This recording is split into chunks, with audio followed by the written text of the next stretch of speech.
Thank you so much for coming, for the one who made it. So we just launched a new creative lab. It's called PIT, and so it's a collaborative platform that highlights the journey of like makers and shakers in all kind of industries. And so the first series that we decided to launch is about the sneaker industry. And so for today, we decided to have David. He was one of the pioneers to open a sneaker store in Houston, the Tipping Point, and he will talk about his journey. We have Les, famous rapper, lyricist, not so famous, I don't know what you want me to say. Cool ass guy, sneakerhead too. We have Crystal here, so one of the most consistent girls in terms of kicks and sneakers in the city. She's also a stylist and she works for a big luxury fashion house. And I'm Salma. So my journey, I came to the States in 1996 from Mexico City, and for a lot of us immigrants, we get into the cooking industry just by default. So when I came here, the first job that I got at 16 was, actually at 14, was at a farmer's market, and I started just being around food then. Then that kind of turned into like going to a restaurant, so then I went to a restaurant, kind of learned the ropes of like a fast food kind of restaurant. It wasn't really a fast food restaurant, it was actually a burrito place right off of Durham and I-10. And from then, I just kind of felt like I was pretty decent at it. So then when I graduated high school, I just didn't know what to do with my life, so I decided to, man, fuck it, I'll go to culinary school, see how this thing turns out. And before you knew it, I was like full blown into the culinary scene. Then I left that little restaurant and kind of made my way through the ropes, and I ended up cooking for the Rockets a couple of years later. Practices and stuff like that for Tracy McGrady, Yao Ming, and all that stuff. And then I decided to go to culinary school, so I started culinary school. And that kind of gave me some sort of like structure in like cooking. From there, I kept like my full-time job, I kept going to school, working, and then I ended up in a fine dining restaurant. This chef from New York came to Houston, took over the city. His name is Philippe Schmidt. I want to say he's still here, but he opened like probably at the time the best restaurant in Houston, which was called Bistro Moderne. And I was just like a regular, actually I was a prep cook, which is in the cook like schematic or whatever. The prep cook is the lowest of the pole. About 6 months later, he started like really showing me love, and, growing pains. And then by the year I was there, I was the youngest sous chef. I mean, the youngest lead line cook in the restaurant. So then from then I just kind of kept going, and long story short, I've been executive chef at some restaurants. I was executive chef at Phoenician downtown, and then I was executive chef at Tutu when it first opened. And I just, but through all this like crazy culinary stuff, I also like fell in love with sneakers somewhere in between there. And at 22, going to school, working, I decided to open the Tipping Point with a couple of guys that were older than me. So pretty much the first sneaker was Converse, and it was 1917. And it wasn't until Chuck Taylor actually brought some suggestions, and he was a basketball player, to the brand and how to improve the shoe. That's where, Converse set like a standard in the industry for celebrity endorsement. And so later, hip hop also hopped on the trend of sneakers with Run DMC, My Adidas, 1986. And so the sneaker industry or the sneaker culture really shifted, and it became it wasn't branded anymore, it was like personal identity. And so I guess how maybe your first experience, all of you, of like, an older brother or an uncle or seeing a sneaker on a window or something, like what was your first experience with kicks and how does it make you feel, or does it represent your brand, or like does it represent you as a person? My first experience, how I kind of got into sneakers was, so in Florence we don't really do Christmas, so when we did our first Christmas, my brother I grew up always watching him clean his ones with a toothbrush. And so it came Christmas, and he was old enough to where he could save money, buy me some shoes. And I told him I really want some shoes. So Christmas comes, I open the present. I'm like, okay, I'm real excited, okay.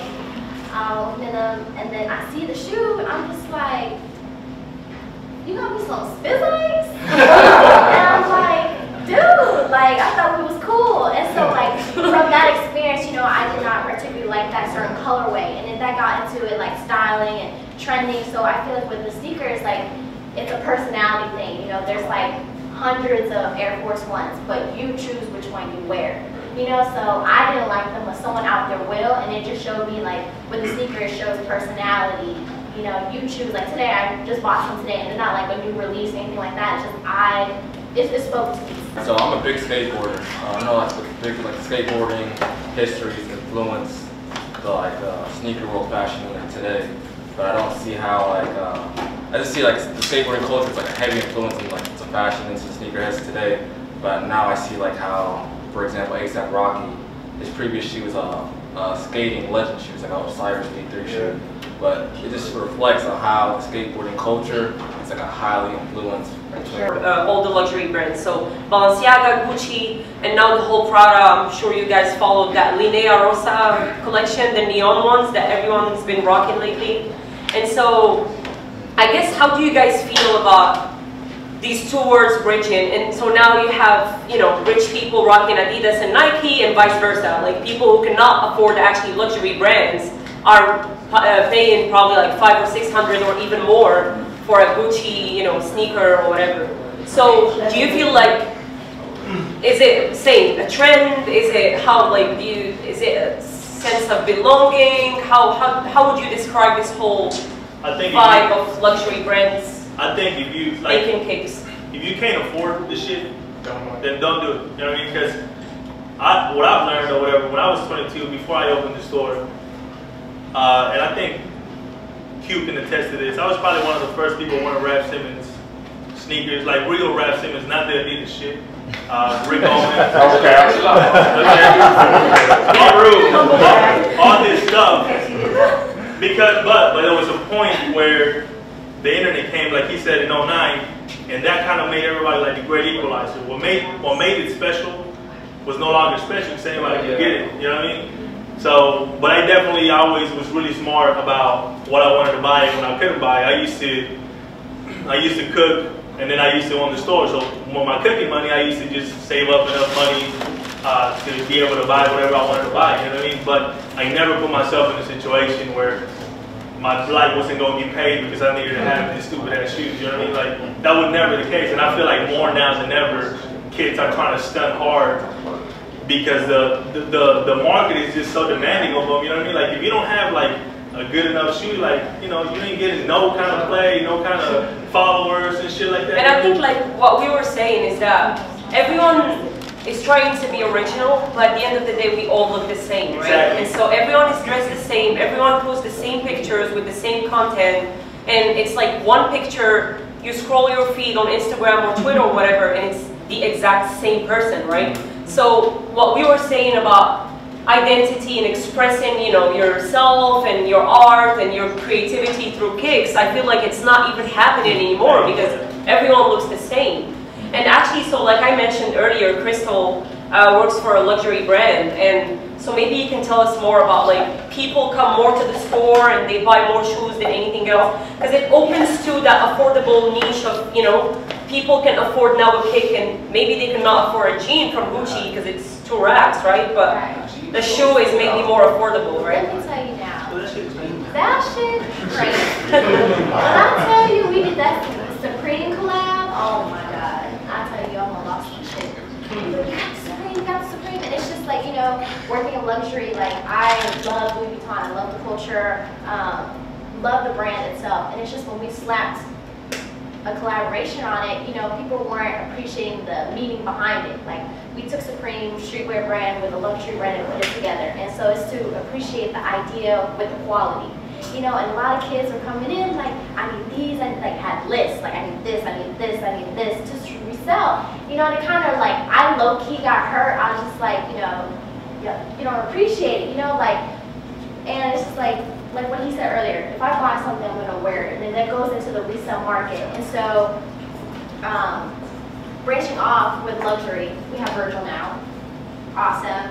It's been a drastic change for us. And the market, you know, the availability, his latest collection, you have to be a $300,000 client to even buy from his collection. $300,000 client. And so it's just like the exclusivity and all of that. And I know you guys seen his shoe where he did the redness off the Jordan, the threes on the bottom of the sole with Vuitton. You know, it's just the culture has shifted so drastically, and it's just like, you know, working with Virgil, you know, it's just different.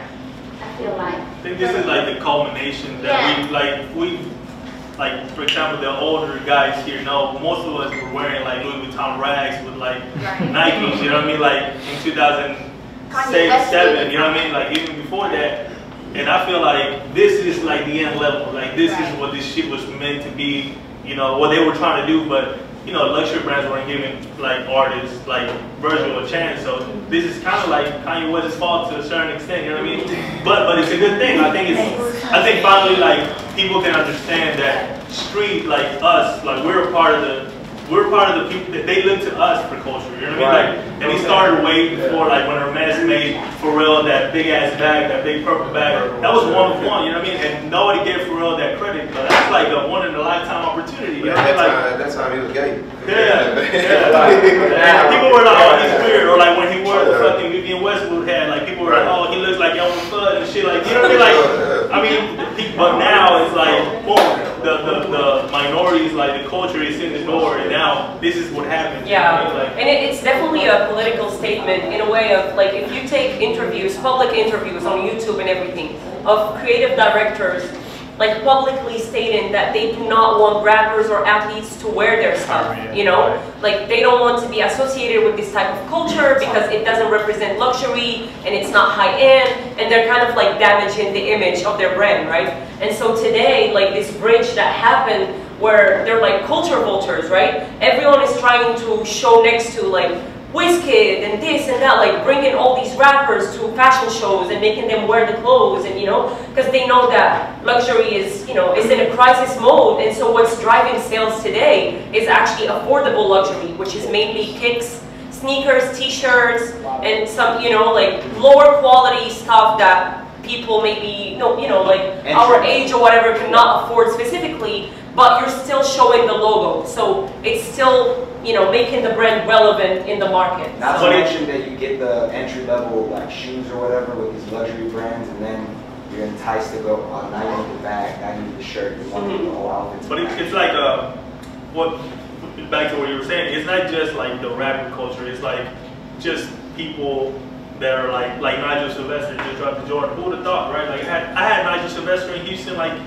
10 years ago. Like 10 years ago. You know what I'm saying? Like we've been doing things like that. We had like Levi Maestro before he like blew up. We brought him down. We had all these, but now the brands are giving these people. It's not just rappers. Like it's not just hip hop. It comes, a lot of it stems from hip hop, but it's also like artists such as like Nigel and, you know, all these other people that do other things other than rap. Like it's just become to like the point that the culture is like in the door now, and that's, you know, I think that's a cool part. But I don't think it's genuine, right? I think it's like Don Draper Don, sorry, and Gucci, right? Like I don't think it's really an intention of giving a platform to people. I think it's more just driving sales. A good example is like with the Supreme and Louis Vuitton collab. I don't know if y'all know, but a long time ago, the rip-off, where Supreme was doing like a fake Louis Vuitton collaboration. And you know, like you were saying earlier, like, oh, I don't want this artist wearing this, like I don't want this promotion. But years later now, they see that that's what's driven the sales, so that collaboration came to real life, you know? And even like all the logo mania, right? Fendi and like just bringing back all those knockoffs that people used to rock in the street, right? Of like fake LV and fake Gucci, and now like they're reusing all of that into the brands, right? So I think a lot of stuff is attributed to the fact that, you know, we have social media, right? Yeah. Yes. So because of social media, now you get to have a bullseye on what the real grassroots of the culture is. And so the real originators, the real, so like for me growing up, for example, you know, a lot of the style, like I think Complex did an article about this a while back. They were saying that the style, you know, style at one point was driven from the hustlers. So the hustlers in the streets is what we seen coming up, and they always had the flyest kicks and everything like that. It wasn't always about the luxury or the high end, because that's a different class. And so what you're speaking of, you know, we're speaking about, so that we're talking about classism, but at the end of the day, it's still a business. So they have to make money. And so now with social media, and you see that who are the people that are driving culture now? Hip hop, sports, and influencers. That's the dope thing about, like, regardless, anytime, you know what I'm saying, through the ages, or like people can dress the same, people can be something, but if you know your shit, you're gonna look at somebody and you're gonna be like, yo, that look fire, like no matter what, like if you look at somebody, like people might wear the same shoes, the same everything, but yeah, like nobody can rock the way you do it. So it's still like no matter what, you can look at somebody and be like, yo, that dude knows what the fuck you're doing. Like regardless how fashion is moving, like there's a lot of brands. It's like a cycle. You know what I'm saying? For example, like back then, like you know, Kako was popping, like the Cook was popping, Lotto was popping. So like now that like you know that's what's gonna turn into, because the way that I'm looking now is like all these brands like Nike, Adidas, but then we're gonna turn to like the European brands like Italy. Like for example, what's going on right now, because like in like for example Japan, South Korea, the trends are like already went by, but we're barely getting all those things, you know. Yeah, like So yeah. like you know that's the cool thing about sneakers, about like regardless, no matter how high things are, like you're still gonna find a way to make sure that when you look at somebody or you look at yourself, be like, no, I know what I'm doing with everything. I mean, you know, if you know who the coders are. Yeah. That's what it is. Like I see dudes every day, they get shut down, you bang them, bitch.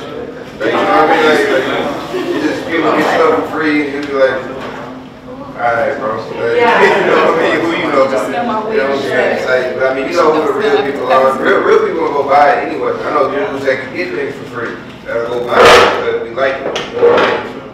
But it's interesting because, for example, for you, Seb, like the whole soccer thing, right? Yeah. This is a subculture that means something for you, right? You played soccer, it's genuine, but like the exploitation of subcultures, like now brands are rocking like punk culture and soccer, and like it's just being used in so many different purposes. It's like you gotta, like, for example, you said about the soccer thing or whatever, you gotta adapt to where you're at, you know what I'm saying? Because I feel like if you're trying to be an influencer, like I feel like an influencer has to do something like, you know what I'm saying, something different, something new. Like, you know, and don't get me wrong, like, you know, like it's a beautiful thing about like people getting free shit, like people getting like, you know, recognized for like work, because like I see people try for years and years and they're getting nowhere. Like, you know, they can post like pictures, like, you know, nobody's the same. You can still tell the difference between you know, like people just like buying stuff and then people like, you know, paying for like, you know, like a high-end sneaker, like a hype sneaker or whatever. But you know, the beautiful thing is about it is like, you know, you're getting recognized for just being yourself. Like, I know people who will buy shit. Yeah. They will post it. Yeah. Say thank you. You just True. yeah. You know what I mean? There's a lot of smoke and mirrors in that influence. Yeah. That's a fact.